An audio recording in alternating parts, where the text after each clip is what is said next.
اور ان لوگوں کو بھی ہم انشاءاللہ آئینہ دکھائیں گے کہ جو اہل بیت کے بکس کے اندر جن نے کتابیں لکھی،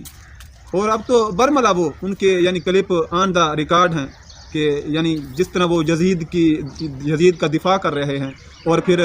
امام حسین کو معاذ اللہ انہوں نے باغی کہا، اور پھر کچھ وہ ہیں کہ جو کہتے ہیں کہ دو شہزادوں کی آپس کے اندر لڑائی تھی، یعنی یزید پلید کو وہ امام حسین پاک کے ساتھ ملاتے ہیں۔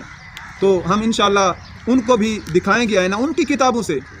کہ انہوں نے کیا ظلم و ستم کیے، اور پھر یزید کو اپنا بڑا باپ کہنے والے۔ میں ان سے سب سے پہلے میرا یہ دعویٰ ہے کہ وہ کوئی ایک یزید کی فضیلت کے اندر حدیث لے آئیں، صحیح حدیث لے آئیں، صحیح نہیں تو حسن لے آئیں، حسن نہیں تو کوئی ضعیف حدیث لے آئیں۔ وہ قیامت تک میں کہتا ہوں سورج مغرب سے مشرق کی طرف پلٹ سکتا ہے، لیکن کبھی بھی وہ یزید پلید کی فضیلت کے اندر کوئی ایک حدیث بھی نہیں دکھا سکتے۔ اور ادھر میرے امام حسین ہیں کہ الحمدللہ اللہ تعالیٰ کے فضل اور کرم سے اتنی متعدد آپ کی فضیلت کے اندر احادیث آئی ہیں، تو پتہ چلا کہ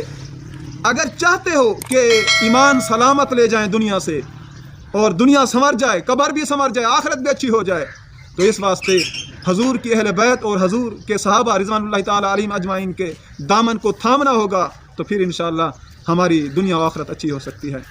وگرنہ تھوڑی سی بھی کجی آ گئی ان کے بارے میں، حضور کے صحابہ کے یا حضور کے اہل بیت کے بارے میں، ذرا سا بغض آ گیا تو سارے اعمال مسترد ہو جائیں گے، ساری زندگی کی نیکیاں برباد ہو جائیں گی۔ اس واسطے میرے آقا علیہ السلام کا یہ فرمان سامنے رکھو جو کہ مشکوٰۃ شریف کے اندر موجود ہے، فرمایا انا تارک فیکم الثقلین، کہ لوگوں میں تمہارے اندر دو عظیم چیزیں چھوڑ کے جا رہا ہوں، اولہما کتاب اللہ فی الہدی والنور، فرمایا پہلی اللہ کی کتاب ہے قرآن مجید فرقان حمید کی، اس کے اندر ہدایت اور نور ہے۔ تو دوسری مسلم شریف کے روایت کے مطابق یعنی اگر تم اسے مضبوطی سے تھامے رکھو گے تو گمراہ نہیں ہو سکتے، اور دوسری فرمایا میری اہل بیت ہے۔ تو پتہ چلا کہ قرآن اہل بیت سے جڑا ہوا ہے، اور اہل بیت قرآن سے جڑے ہوئے ہیں۔ اور اگر کوئی کہے کہ ہم قرآن والے ہیں اور قرآن والے ہیں، اور ادھر دوسرے ان کی تقریریں اس وقت تک مکمل نہ ہوں جب تک اہل بیت کی وہ بغض بیان نہ کریں،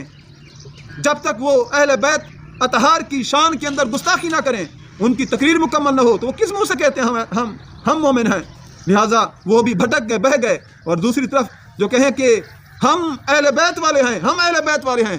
اور ان سے کہا جائے کہ کیا تم قرآن والے بھی ہو؟ کہتے ہیں نہیں قرآن والے ہم نہیں ہیں۔ کیوں نہیں ہو؟ کہتے ہیں کہ قرآن تو تحریف شدہ ہے، معاذ اللہ، قرآن ادھورا ہے، قرآن مکمل نہیں ہے۔ جنہوں نے ہزارہ کتابیں لکھی،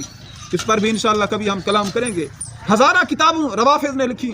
کہ قرآن مکمل نہیں ہے، قرآن تحریف شدہ ہے۔ اس واسطے مبارک ہو تمہیں اہل سنت، تم کل بھی اسی سچے عقیدے پر تھے، آج بھی اسی سچے عقیدے پر ہو کہ جو سواد اعظم سے چلا آ رہا ہے،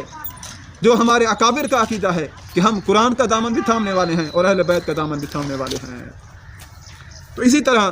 اب یہ حدیث پاک توجہ سے سنیے گا کہ نبی اکرم شفیع معظم صلی اللہ تعالیٰ علیہ وآلہ وسلم نے فرمایا، طبرانی معجم الکبیر کے اندر یہ حدیث موجود ہے کہ اثبتکم علی الصراط، کہ لوگوں اگر چاہتے ہو کہ تم پل صراط سے ثابت قدم رہو، اثبتکم علی الصراط اشدکم حبا اشدکم لحب اہل بیتی ولی اصحابی، تو شدید محبت کرو۔ اب ایک ہے صرف محبت کرنا،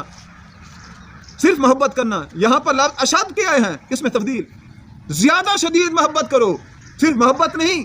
بلکہ زیادہ شدید محبت کرو میری اہل بیت سے اور میرے اصحاب سے۔ تو اس واسطے دونوں سے بیک وقت محبت، اب دونوں کی محبت ایسا نہیں ہے کہ جدا ہو، اہل بیت کی محبت صحابہ سے جدا ہو، نہیں، دونوں سے بیک وقت محبت کی جائے، اور پھر وہ بھی ذات رسول کی وجہ سے کی جائے، تو پھر کامیابی ہے، وگرنہ بھٹک جائے۔